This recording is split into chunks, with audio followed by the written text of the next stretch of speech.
po mga tumudachi.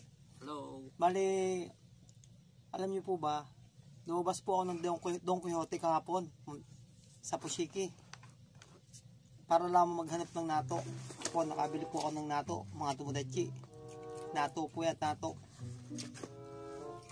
Para, kasi simula po nung nag-start po ako magbarko, mga tumudachi, simula po nung dumating ako ng Japan, hindi ko pa po tinitikman o kinakain niyang nato. Kasi kakaiba talaga po mga tumudachi. Kakaiba ang lasa. Alam niyo po, hindi mo maintindihan kung yung amoy po niyan. Talagang halos karamihan po mga Pilipino dito. Pati ito si tumudachi ading, iwan ko lang kung kakain ng nato to. Itatry ko rin, papakainin ko rin po ng nato ito. Kasi ang kinakain lang po namin dito, pipino eh. Pero dahil may nagre-request lang sa akin na kung pwede, maiba daw naman, kainin ko daw yung nato. Kaya ito, itatry kong kainin yung nato. At first time ko yung matitikman ko ng lasa talaga ng nato na to. Ito po, galing pang Don Quixote. Don Quixote po sa Japan. Nato. Una po, papatry po natin kay Ading. Kay Ading. Ayan po, kasi mahilig po sa nato yan eh. Tatry ko po kung kaya niya. Ano lasa niyan? Nato to, nato. Masarap to.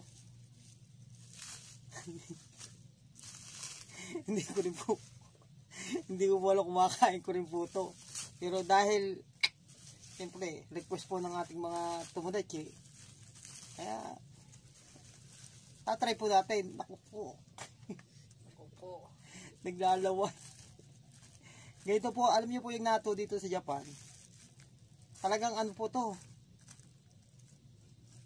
Gusto ng hapon yan eh. gustong gusto, napaka-healthy daw po nito, sabi po ng mga Hapon, mga tumudachi. Napaka-healthy daw po. Pero ang hindi mo maintindihan ko nung amoy nito. Alam niyo po, hindi mo maintindihan. Alam niyo, parang kulangot na hindi po maintindihan. Pero sabi ng mga Hapon, napaka-healthy daw po. Parang ang amoy nga, doon ka lang talaga sa amoy. Yan po, oh, ganyan po itsura niya, no? Magdikit-dikit po yan, mga tumudachi. Na hindi mo maintindihan. Parang spider yan to ya. Yan, yung amoy pa lang po, hindi mo maintindihan talaga. Pag hindi ka po sanay talaga dito, ay talagang yan, ganito pong itsura ng nato, mga tumudachi. Ano, lumabas pa po ako ng Don Quixote para bumili ng nato.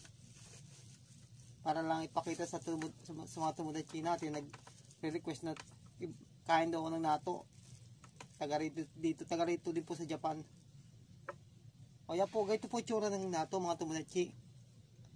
Kung mapapansin nyo po, ganyan po ang itsura ng nato, mga tumudachi. Yan po, yan o. Naglalaway po yan, mga tumudachi.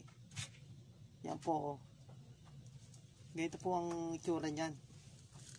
Yan o. Yan po. Oh my God!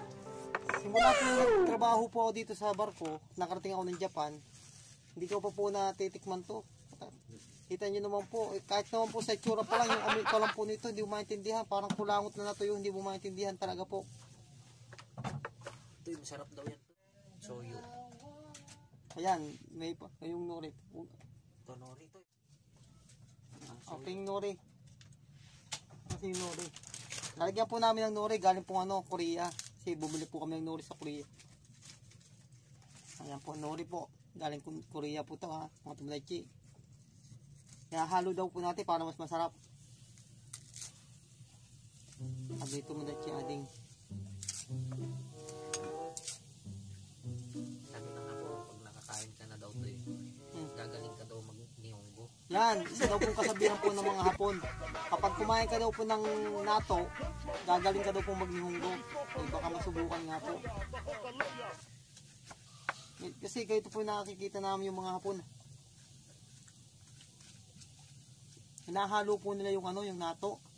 Hanggang sa maging po siya, yung naglalaway na po sa atin, parang laway na kabayo.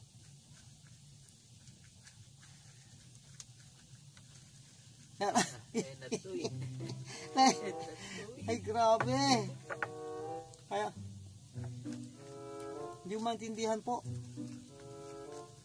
Pero Dahil nakakaya naman po sa mga Tomodachi natin na nagre-request na kumain daw po ako ng nato, itatry ko din po. Nakaka-amaze po yung tsura niya, mga Tomodachi. Ano na to? Parang naglalaway po na. Natatawa po yung mga Tomodachi ko dito. Pakita ko po yung mga mukha nila, oh, mga Tomodachi. Nakita na po nila yung nato, parang ano, yan po yung mga mukha nila, oh. Ano po, yan. Kasi kahit po yung mga Tomodachi ko, hindi rin po kumakain ng nato yung mga kahit ngayon pa lang din mo, ewan ko lang kung kakainin mo na. Ikaw nga, try mo nga. Ayan, mukhang hanggang halo lang talaga po kami, mga Tomodachi. Ito, kung nilibre mo kami ng isang pictures, susubukan ko yan. Ay, naku.